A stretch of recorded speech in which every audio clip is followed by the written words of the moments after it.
Bienvenue dans l'émission Saveurs divines. Cette bonne nouvelle du royaume sera prêchée dans le monde entier pour servir de témoignage à toutes les nations. Alors viendra la fin. Ce pain céleste vous est présenté par Immaculée Niraneza.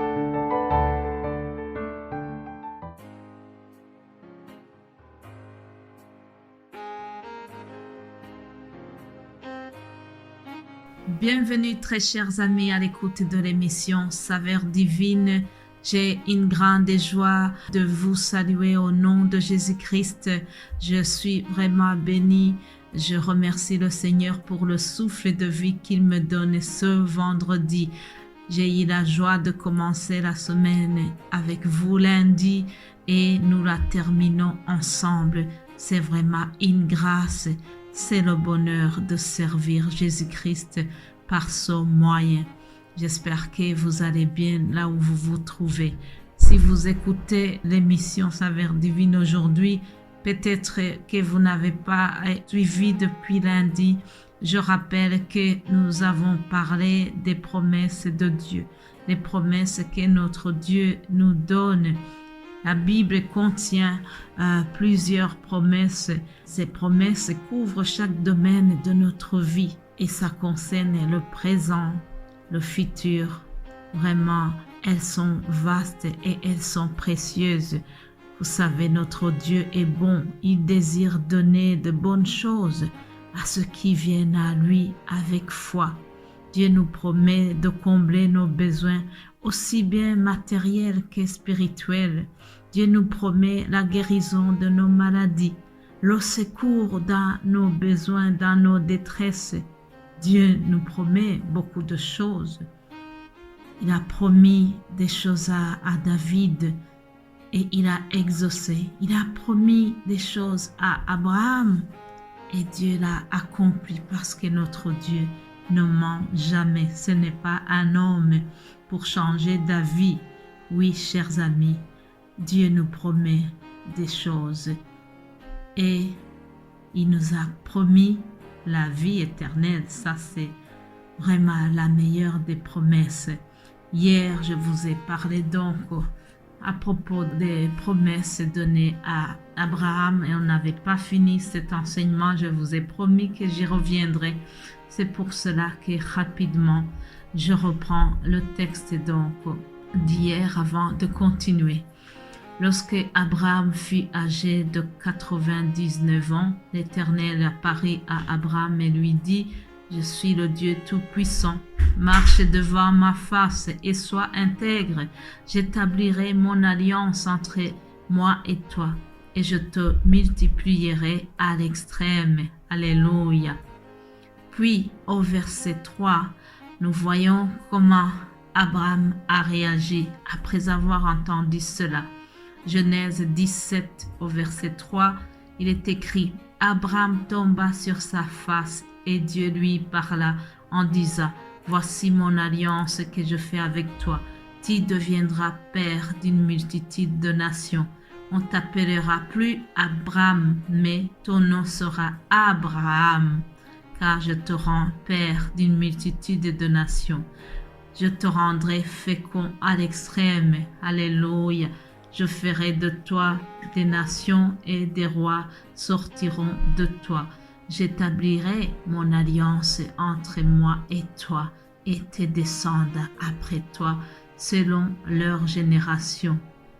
Et sera une alliance perpétuelle en vertu de laquelle je serai ton Dieu et celui de ta postérité après toi. Alléluia.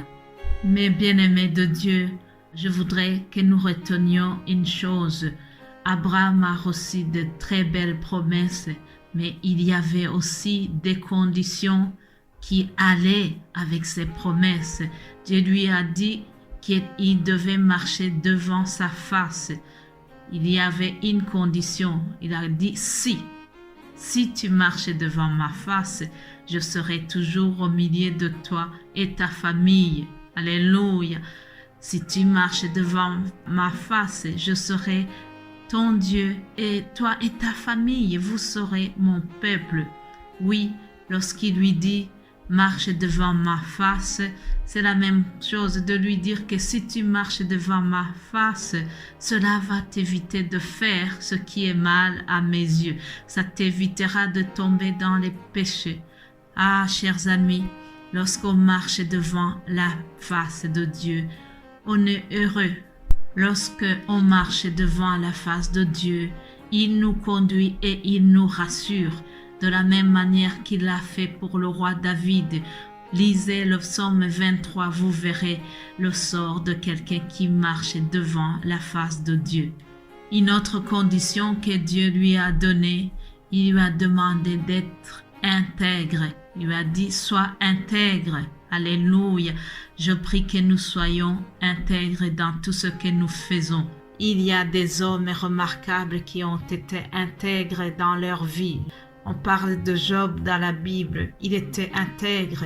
Il a aimé le Seigneur. Il a servi de tout son cœur et de toute son âme. Alors je prie, chers amis, que nous soyons intègres aussi. Si nous voulons vraiment avoir les promesses de Dieu qui sont accomplies à notre vie, nous devons aussi marcher dans l'intégrité comme il a demandé à Abraham. Que tout ce qui est vrai, tout ce qui est honorable, tout ce qui est juste, tout ce qui est pur, tout ce qui est vraiment aimable, tout ce qui mérite l'approbation, tout ce qui est vertueux soit digne de nos pensées. Nous devons avoir l'intégrité dans la vie de tous les jours. L'intégrité se voit par rapport à notre façon de vivre lorsqu'il y a une tentation concernant l'argent. Ah oui, cher ami, ton intégrité se verra lorsqu'on viendra te proposer une somme d'argent mais qui est obtenue dans la corruption. L'apôtre Pierre a été intègre, il a réussi à vaincre la tentation qui concernait l'argent. Acte chapitre 8, nous voyons comment il y avait un magicien qui s'appelle Simon. Et lorsqu'il a vu que le Saint-Esprit était donné par l'imposition des mains des apôtres, il a voulu aussi offrir de l'argent pour avoir le pouvoir du Saint-Esprit. Mais Pierre, qui marchait dans l'intégrité, il lui a dit que ton argent périsse avec toi, puisque tu as cru que le don de Dieu s'acquérait à prix d'argent. Ah oui, voilà, cher ami, comment tu dois réagir lorsqu'on vient te proposer de l'argent qui est souillé, de l'argent qui ne va pas honorer le Seigneur. Nous devons fuir, nous devons refuser. Joseph a été intègre jusqu'au bout.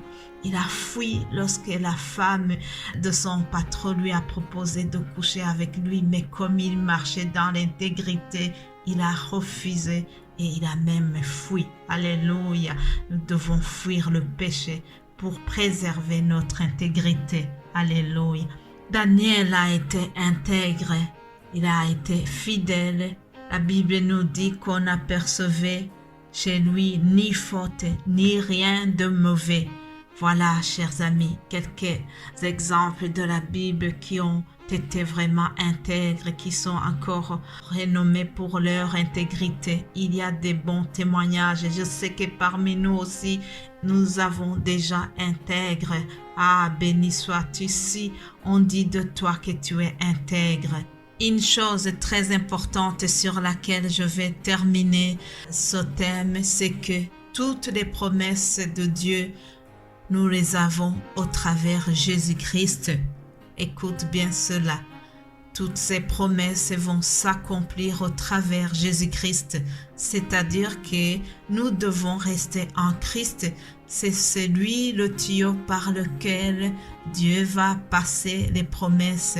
Elles vont nous parvenir en passant par Jésus-Christ.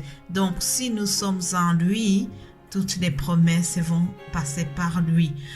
C'est très philosophique peut-être, mais je vais vous lire un verset biblique qui nous dit cela. Lisons 2 Corinthiens chapitre 1 au verset 20. Car pour ce qui concerne toutes les promesses de Dieu, c'est en lui que le oui, c'est pourquoi encore l'amen par lui est prononcé par nous à la gloire de Dieu. Alléluia. Je répète, toutes les promesses de Dieu, c'est en lui que le oui, c'est pourquoi encore l'amen par lui est prononcé par nous à la gloire de Dieu. Mes bien-aimés de Dieu, j'espère que vous avez compris cela. Si nous voulons acquérir les promesses de Dieu, nous devons rester en Jésus-Christ. Alors, vraiment, je vous souhaite de rester en Jésus. Je vous souhaite de garder la foi en attendant l'accomplissement de nos promesses. C'est ce que je vous souhaite, mais je le dis à moi aussi. En terminant ce thème, je vous souhaite vraiment de passer un agréable week-end. Que Dieu exauce vos prières et que Dieu accomplisse vos promesses au nom de Jésus-Christ. Soyez bénis abondamment. Amen.